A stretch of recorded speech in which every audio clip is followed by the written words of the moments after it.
Mwakwa baby me Adom TV Badwam na oguso ehwe no hye no so say ye hye mu wo freight forwarders wo mo office wotama no ye di nkomo afa exports and imports ye ton ne mako obi man so ye na ye kraba import and exporters wo mo enene ye de wo mo di nkomo no pa nti so ye obi a besro ma fidie ne na ha so ntimi enhia wotama ma wo fidie ne na ha ne mmom wotama ne importamu dia ye nhia wo ho wo ha obi aka enya fe na ya free wo wie no na da bi kan se sie by this say so wo ho na wo kwhye nyina wa jot ne down kwasinsia no che wa ba no mo wo ho na ya to nkomo no so na Imboost Herbal for aba bedu dandua yi mu nti na medi kan ye na say wo mo te hadada afia pokua mama Imboost wono ankasa na ti obapa ye mo ache se bibia boko de ye da se ye di kan bo mo dawro no de na ye hwe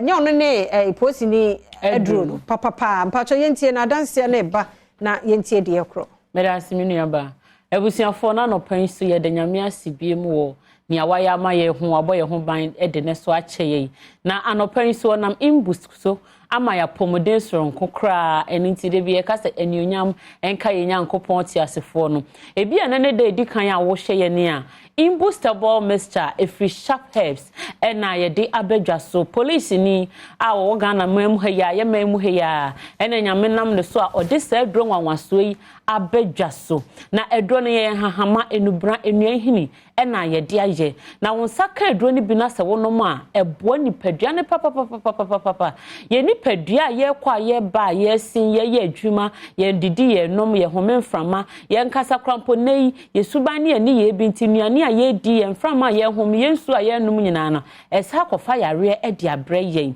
na se onom Imboost Herbal mixture sa yare ni nyina no utimi bo ho ban efri ho ena wo a abeji nipadua no abosososo wo betumi akon edi sa yare no sunkunim ye ka Imboost Herbal mixture se dem di kan ye hahama enubra enuahini side effect bia enim na edroni ne dwuma titiru pa edie ene se support immune system we nipadua nim no ye kwa ye ba ya pomoden ne fapem pa ene immune system a nyankopon ededua nipadua nim saa de we se no first no na nka nipa bebre adwen ma so nanso na edie Imboost Herbal mixture ba adwa so a tese ye bo dawura se ye wo immunity bi enkwamwa bi wo nipadua nim na eno na ehwe ebo ye nipadua no ma ye sa asrafo omo na omo hwe boy ho ban efri nyarewa ho omo na omo hwe se yare bi ba ye nipadua no ma yetimi ko ene ne di asie no ena nipa bebre adwen ba so anche covid so de no ho bebo mo dokitafo ye nkyerechire bebre eti na die nyame adom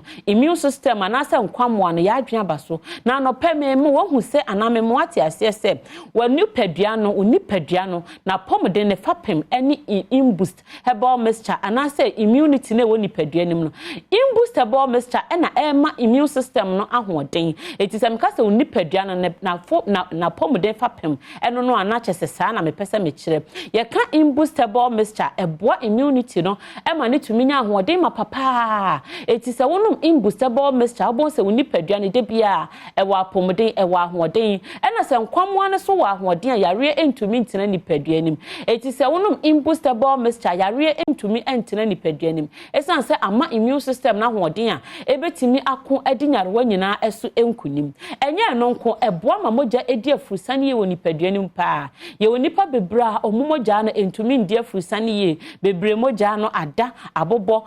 entimi ni afurusane ye na ntini no sumo sisinti obonse de bia na akofo how bebre na dia bra omo na moja brosoa ebe ni padua nim obi ohonma na ne nsa ayetitiriti na ne nan ayetitiriti wotena se kakra bia na ne nan se atatai ni nyina no eye how bi e woni padua nim a ebi a wadwen enya maso ebi a wakọ hospital doctor aka o hawa e woni padua nim a kire wa ma brofuduro a wode ku edi sa yare no sunkunim na so sebe ya obehu aduro ne dwuma eye nti no ye be kan form ase odi Imboost Herbal mixture be ka ho esan sese nkwammo ne nya ahoden a ena yare na wo ko no ubetimi akọ edi sunkunim ntentem obi ohonom a wanom nro bebre osi nro ya menum die ebia mi hunu so yare na menum nro no he nro no menoma emfa hokra ntimi de se menum aduro bia biem ma menka asem bi nkyerem eto da ya na nya se nro na wonom no nyina anye papa o ebi wo honom a ya na ye papa pa na enso so no enye die nipadua ni hia no na ade ma no ebia na immune system aya na ho ode kofom ayemre wo so nra wo no ebia ni ho no ma e boost immune system no eno nti na no pa ye kanfo Imboost Herbal mixture ye sanoma ne se police ni na duro no ama wo se no na no na eko boost immune system no na atumi anya ahoden mapa atumi ako edi nyarewa nyina esunkunim Imboost Herbal mixture de adanse a ewo ho no eye bebre Ghana ha ye kan titirifo a omanom Imboost Herbal mixture edi ho adanse anya asem ketwa yanka se maame hanama fo obonwom nyame adom ode na adanse aba na ono no no se nani na na eha no onom Imboost Herbal mixture ne enei sede na eye no nyame adom ekofom kra a oguso a wonom no nim se obede ne ho afisa eniare ne ho o se no wo obi so a obompa ye ma ye obompa ye ma amanfo na maame bi ade ne bre no na chese doctor declare na ankasa etinafo no ado amade edu ne de nim se awie ya aba na o se ne mpa ibomu no no nya atinka bi se o man Imboost Herbal mixture adofonom ye man Imboost ne to aso 1 month na efro no atwe kra uko Facebook wa obekwa akohu no honom enti nyasam ketwa Imboost djuma edroni di no nyasam ketwa kra obi honom o se o mitimi exercise pa ma metro pant me de me hia edro bia isan se me ankasa me nipadua no me wa ahoden odofo yi esona ahoden na sona pomden so wa ahoden na woni apomden a wa ahoden na fa so ma so obi wa ahoden pa na so yare bebo ni wakadem ye nua ba ma na ya konadu ana ye papa na ya konadu a ye boxer wo ye man mu so no wa fa no ho anto na ahoden so na wanom Imboost Herbal mixture no odi adanse dia ene wa wo hwe me be kanfo Imboost Herbal mixture posi ni na dro ne dia ma se wo so no bi na abedi adanse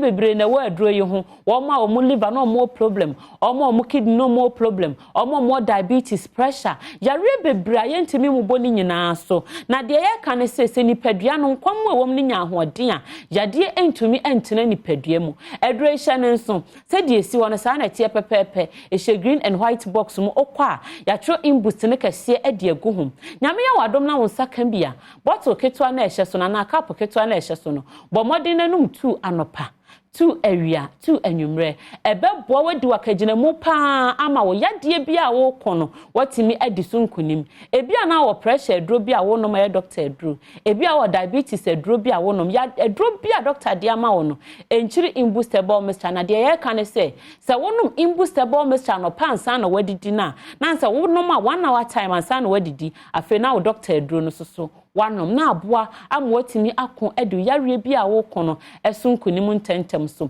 wo herbal shop license chemical shop pharmacy bia mu no Imboost Herbal mixture enye na wo Ghana hafa na ba bia so wo eastern region so wo Ashanti region so wo northern region western region ba bia Imboost Herbal mixture e wo honom wo Accra ha na pedodo ato a na wawura Ekus pharmacy wa shaman widama pharmacy so wa shaman hwa afena na boache wo tem sanso wo kanshi omo wo fanko barrier nyina ye nua ma ofosu e wo lorry station na e wo shop filling station opposite no kaso e tribe of Judah achi mota e health alert shop afi o kanshi draglin herbal shops akese ne nketo ani nyina ebi wo mutenated herbal shop organ hand fana babia Imboost Herbal mixture ho ubon se screen so ye numbers eguso 0540 71 01 13 0540 71 01 13 and 0246 208496 0246 208496 abusuye num Imboost Herbal mixture wate wonsane ye titiriti o how bi e woni padua nim no kase moroso na waye na nti untimi nya wo ho hwe no num Imboost Herbal mixture untumi ne dia Imboost Herbal mixture police ni na dro no ene ye kanfo dia ma wo me ya sori so na ma menka wo se wie be ma na wutie mi a me pa cho me num adro bi se wo di pagya wo me masem num Imboost Herbal mixture eno de be yi na mu yare afri ho e be yi stress afri ni padua nim na afi eyi flames afri ni padua ne de natural strength a yankopon de ma wo no e de ama mo otimi de aye adwuma se bema oba so amensis wo ha wo ho ebia na pese otete wa wo ntem kwan afa so ye no amwa wonti enei ama wo bra na twa a wo bra kan nuru se wunya monu posa ye kanfo Imboost ama wo eno so adanse bebre ene wo ho ebusua ye de usi ha na menua ba eto so e de ama na hye ne se Imboost Herbal mixture de ya pomde mapa ena pomde mapose Imboost Herbal mixture na nam se police ni na ye yenti ye ka Imboost Herbal mixture no waje yen so se opo sini na dro no me nua ba fia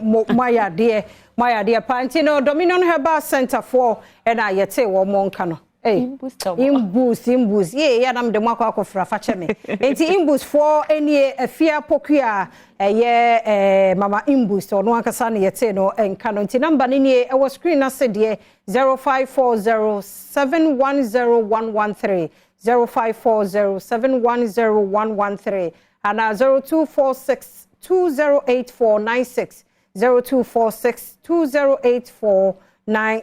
na wone eye Imboost Herbal for edi enkomo no ewa adwama so abobo miamia no wope baako nso a pharmacy ne herbal shops bi mu no wobowura mu nso a wobenya bi ato na ya enum no baako pen hwese wo twen results so atiase at least mienu miensa de ana ya fia mboa but especially wo chronic diseases na wo yare kranko wo mu ni pedua onum to aso a